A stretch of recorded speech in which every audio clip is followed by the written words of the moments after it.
megah PBB, para diplomat berdebat panjang. Mikrofon bergetar, kursi empuk jadi saksi bisu. Dan layar raksasa menampilkan foto-foto Gaza yang luluh lantak. Tapi apa yang terjadi? Resolusi ditunda, pertemuan ditunda, dan yang keluar hanya kalimat basi. Kami prihatin. Prihatin! Gaza tidak butuh simpati murahan. Gaza butuh tindakan. Sementara itu, Israel terus melancarkan genosida tanpa jeda. Anak-anak ditarik dari reruntuhan, wanita menjerit mencari keluarganya, dan langit Gaza berwarna merah karena bom.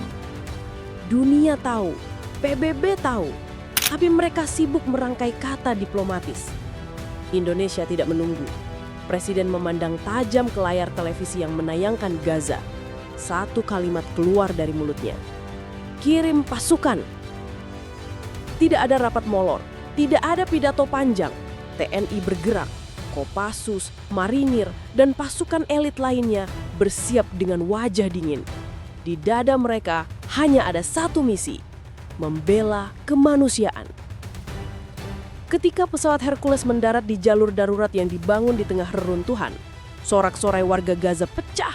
Mereka tidak percaya seragam loreng dengan bendera merah putih itu benar-benar datang. Bukan utusan, bukan pengamat, tapi prajurit siap tempur. Indonesia bersama kalian, teriak seorang perwira TNI sambil mengangkat bendera merah putih. Dan itulah bedanya. Saat PBB sibuk menulis laporan, TNI justru mengisi magazin senjata. Tidak butuh waktu lama sebelum Israel bereaksi. Konvoi tank dan infanteri mereka masuk, mencoba menggertak. Namun, mereka tidak tahu siapa yang sedang mereka hadapi. Di salah satu kota yang hancur, pasukan Israel mulai mendekat. Kopassus yang sudah menyebar dalam formasi kecil langsung mengambil posisi. Musuh masuk, jarak 200 meter. Tunggu aba-aba. Dor! Satu tembakan senyap membuka jalan. Tentara Israel tumbang tanpa sempat melihat dari mana arah peluru datang. Panik pun merayap. Tank Israel mencoba menembus barisan. Tapi marinir TNI sudah menanam ranjau portable. Ledakan keras mengguncang tanah, membuat pasukan Israel kalang kabut. Kontak senjata pecah, rentetan senapan saling bersahutan. Bedanya jelas. TNI bertempur dengan hati, Israel bertempur dengan kesombongan. Hasilnya, pasukan Israel mulai mundur, meninggalkan jejak ketakutan yang tidak bisa mereka sembunyikan. Ironisnya, saat darah tertumpah dan Gaza kembali berguncang oleh pertempuran, PBB masih sibuk berdebat. Kamera televisi internasional merekam. Pasukan TNI maju, warga Gaza berlarian memeluk mereka, sementara diplomat di New York saling adu argumen. Seakan dunia diberi pilihan yang sangat jelas. Satu pihak hanya berbicara, satu pihak benar-benar berbuat. Hari itu, dunia akhirnya melihat siapa yang punya nyai. TNI berdiri di tengah Gaza, dikelilingi rakyat yang menangis lega. Israel yang terbiasa menggertak, kali ini benar-benar dipukul mundur. Bagi PBB, mungkin ini hanyalah insiden. Tapi bagi Gaza, ini adalah bukti bahwa masih ada bangsa yang berani melawan arus ketidakadilan. Dan bagi Indonesia, ini bukan tentang politik global. Ini tentang nurani. Satu negara kecil di mata dunia, tapi berani melakukan hal yang bahkan organisasi terbesar di planet ini tidak berani lakukan. Langit Gaza malam itu bukan langit biasa. Asap hitam dari bom Israel belum hilang, tapi kini berganti dengan cahaya tembakan senjata. Jalan-jalan yang sepi menjadi arena duel maut antara pasukan TNI dan tentara Israel yang mencoba mempertahankan dominasinya.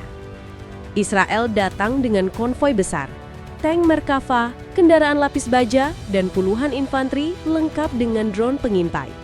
Mereka percaya bahwa tidak ada yang bisa melawan kekuatan mereka di Gaza. Tapi malam itu, kepercayaan itu hancur lebur.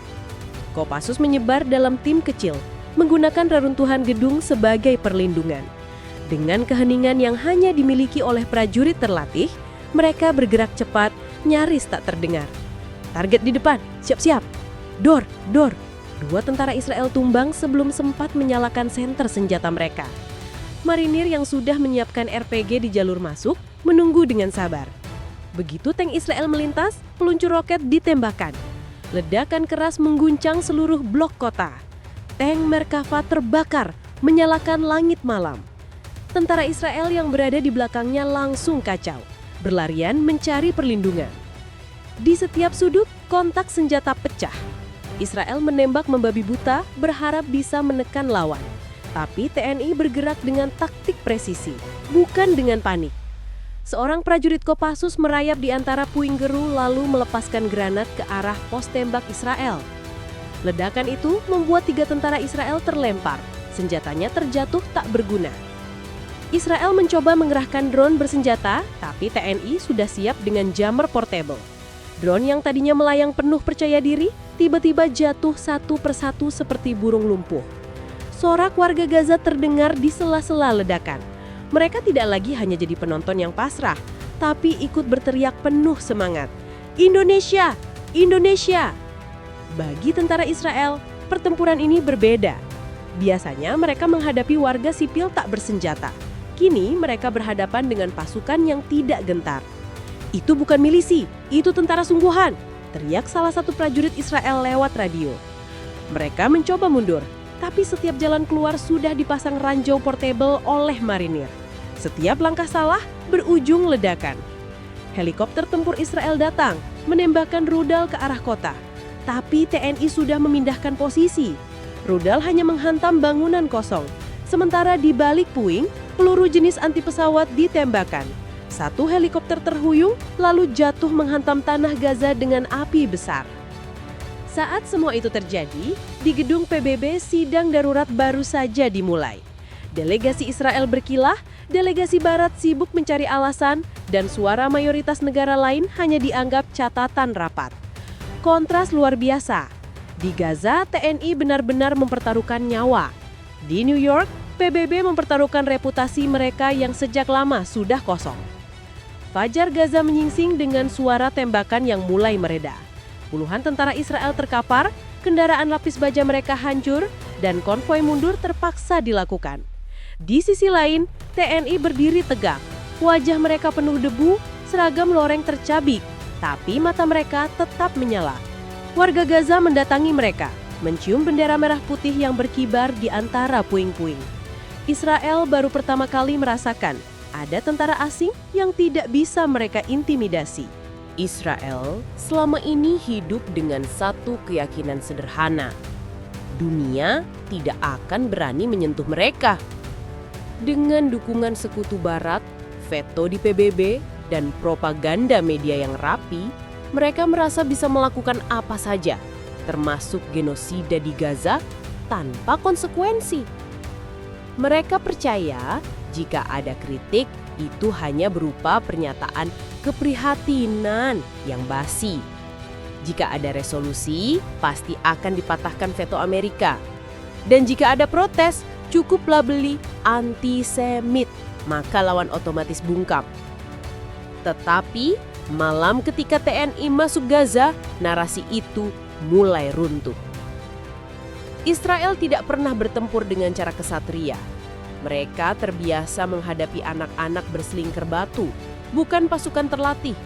Mereka terbiasa menembak warga sipil di checkpoint, bukan bertarung melawan prajurit yang tidak gentar mati. Dan ketika akhirnya mereka harus melawan TNI, panik itu muncul.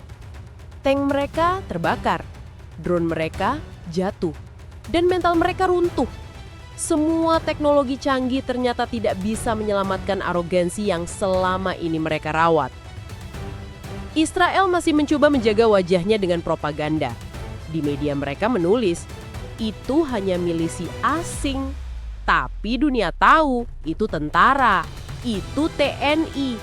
Dan hasilnya, Israel dipukul mundur. Berbagai negara merespons dengan gaya masing-masing. Amerika Serikat mendidih. Mereka mengutuk Indonesia dengan suara lantang. Tapi di belakang layar mulai gelisah. Jika TNI bisa membuat Israel mundur, berarti narasi tentara paling kuat di Timur Tengah hanyalah mitos. Negara-negara Arab mendadak bersemangat.